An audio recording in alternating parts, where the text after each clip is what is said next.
We are still doing surface area today, but we're moving on to pyramids and cones. So a pyramid is a polyhedron in which one face, the base, can be any polygon. And then the other faces, which are lateral faces, are triangles that meet at a common vertex. You can name a pyramid by the shape of its base. So for example, the pyramid you see here, that's a hexagonal pyramid because the base is a hexagon.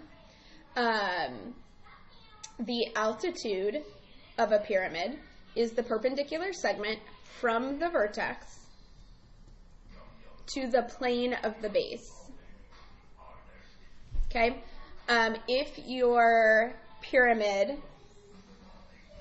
is a right pyramid, so it's standing straight up and down and it's not leaning, then your altitude will always start at this vertex and it'll go straight down to the center of the shape.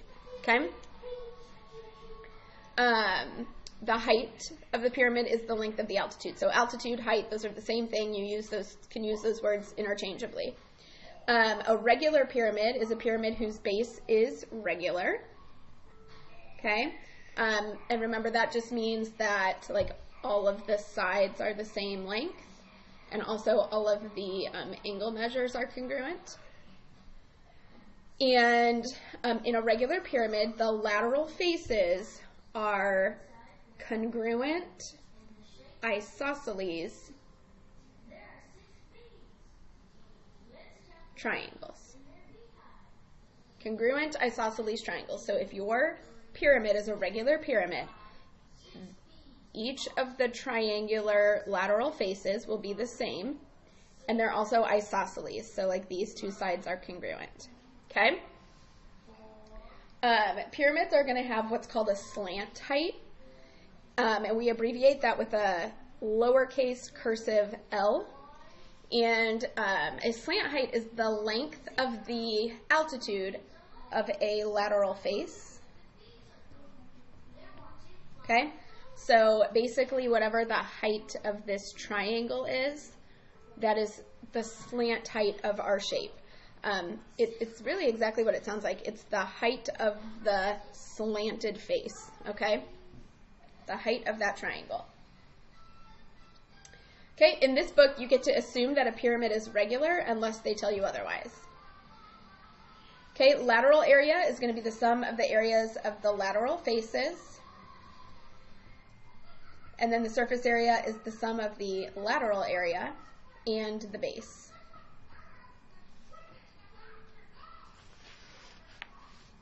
Okay, so for a second here, let's figure out what our formula is going to be for a pyramid. So I'm just going to draw real quick the net of a square pyramid. Okay, and remember, a net is when you take something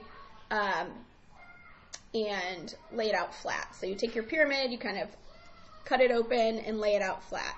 So here is what a square pyramid would look like if we cut it open and laid it out flat.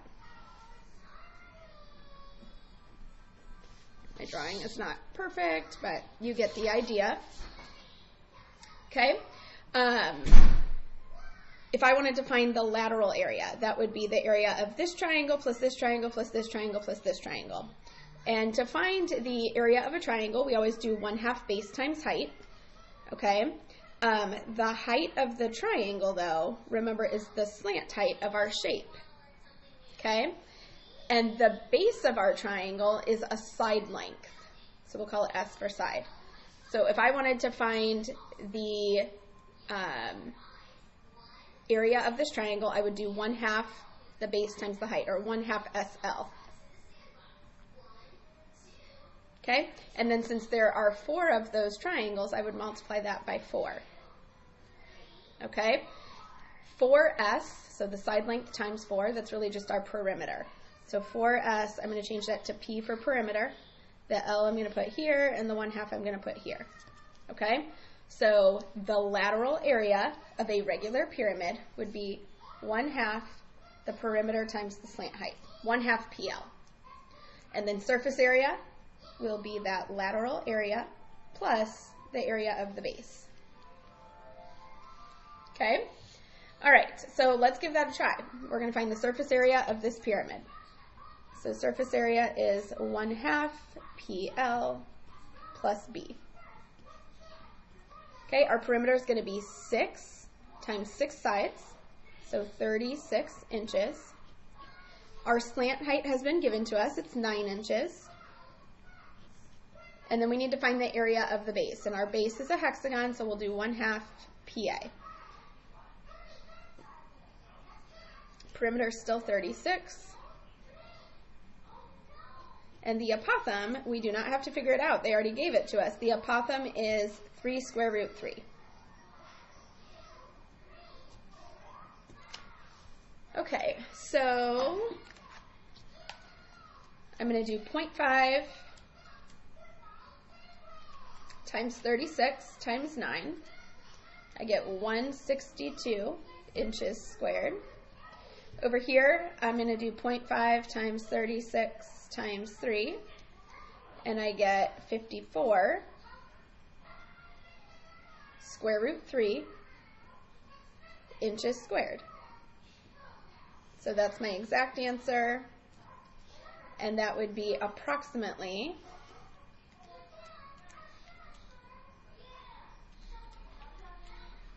255.5.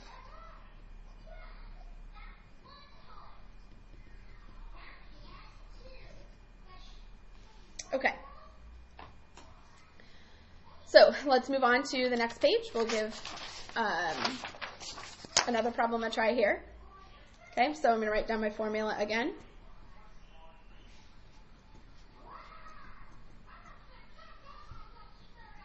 Okay, so the perimeter is going to be, we get to assume that this is regular unless they would tell us otherwise. So we can assume that the base is a square, not a rectangle, but a square. All the sides are the same length. Okay, so our perimeter is going to be 30 meters times 4, or 120 meters. Okay, and they did not give us the slant height this time, so we're going to have to figure out what that slant height is. And we can do that by looking at this right triangle that you can kind of see shaded in there. We know one side of that triangle, and we also know this side. Okay, it goes from the center out to the edge. So if our entire side length is 30, from the center out to the edge would be 15. Okay, so we're going to go 36.4 squared plus 15 squared equals L squared. A squared plus B squared equals C squared. Okay?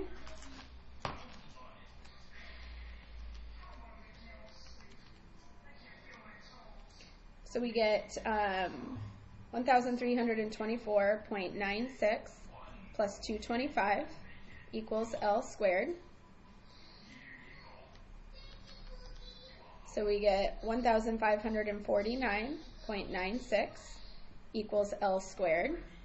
Take the square root of both sides.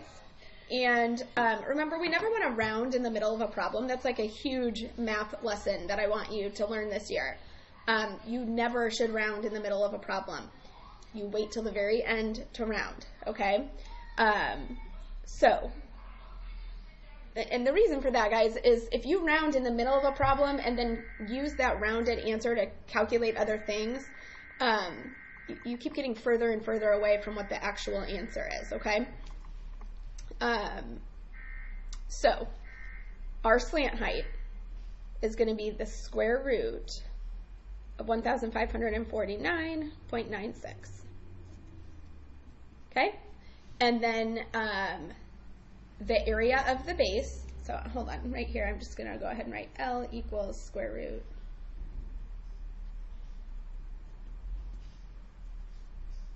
Okay. The area of the base, our base is a square, so we can just do length times width or base times height, however you want to say it. So that's going to be 30 meters times 30 meters. Okay, so half of 120 is 60. And then I'll put this square root next to it. Okay, and 30 times 30 is 900. Okay, this was meters and this was meters, so this was meters squared, just like this is meters squared. This is our exact answer, and that is approximately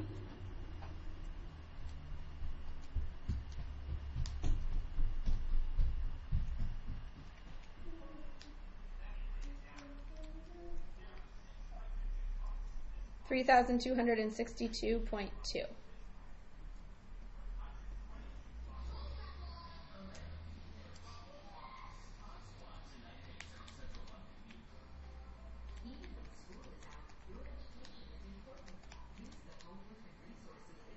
Okay.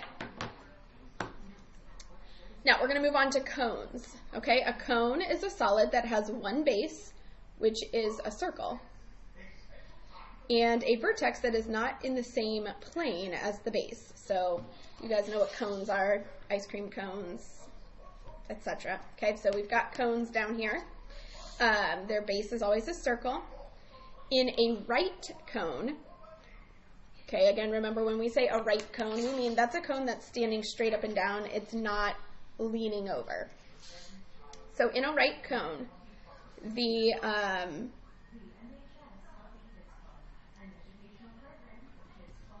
altitude is a perpendicular segment from the vertex, and it would go straight down to the center of the circle. Okay, and remember, height is the same thing as the altitude. Height is the length of the altitude. Okay, our cones are also going to have a slant height.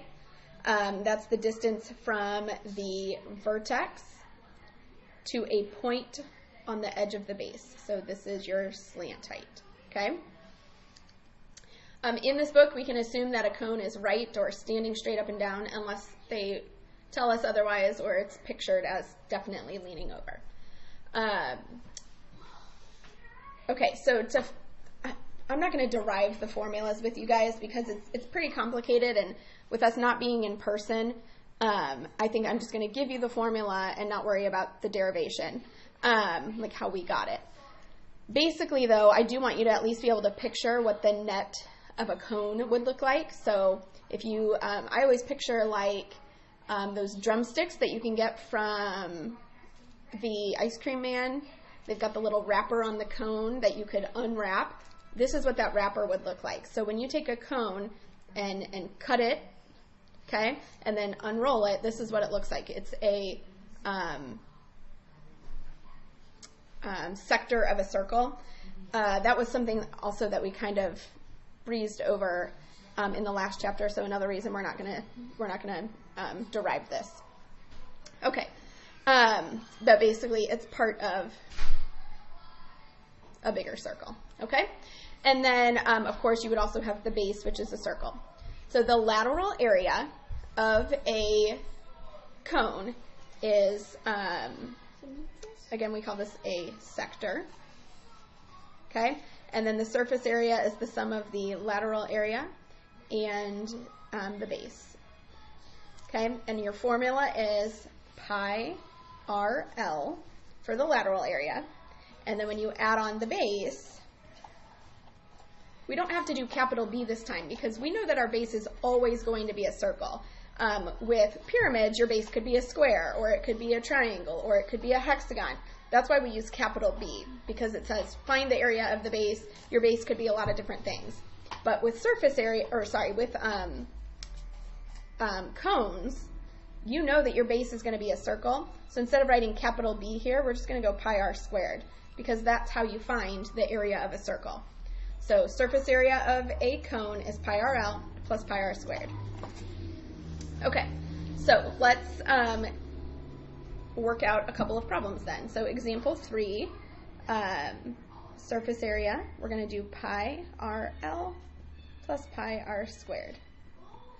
Okay, our radius is 15.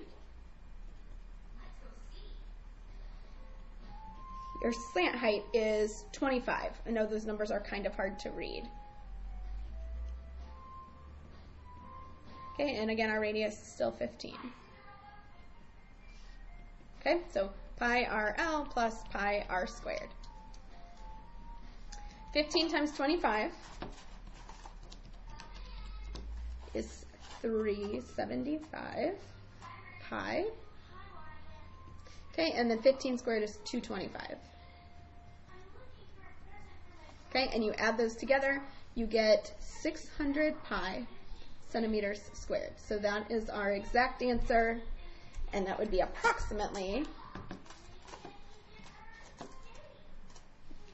1,884. I actually messed that up a little bit. So if we were going to round to the nearest tenth, this gets rounded up, okay?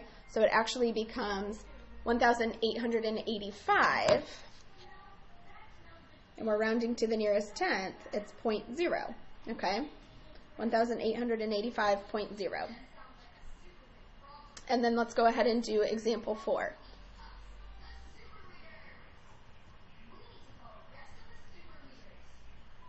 Okay, our diameter is 4 feet, so our radius is going to be 2 feet. And I'm noticing that they did not give me the slant height. Instead, they gave me the height, which is 5. So this is 5, this is 2. I can find my slant height. I'm going to do the Pythagorean theorem. So 5 squared plus 2 squared equals L squared.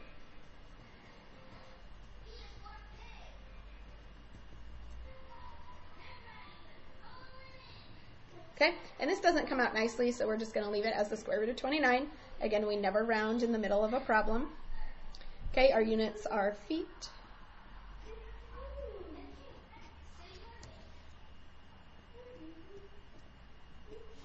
Okay, there's really nothing you can do here. I'm just going to like rearrange it a little bit. So I'm going to go 2 pi square root 29 feet squared plus 4 pi feet squared. Okay, and these are not like terms. I cannot add them together because this one has a square root 29 and this one does not. So this is as simplified as I can get. That's my exact answer. And that would be approximately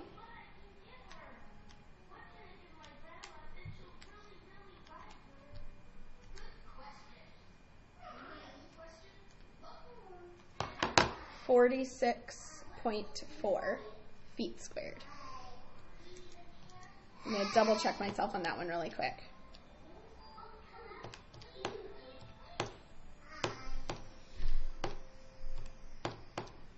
Yep, 46.4. Okay, so that's it on today's notes, and you can find the assignment on the Canvas calendar or in the modules. Thanks, guys.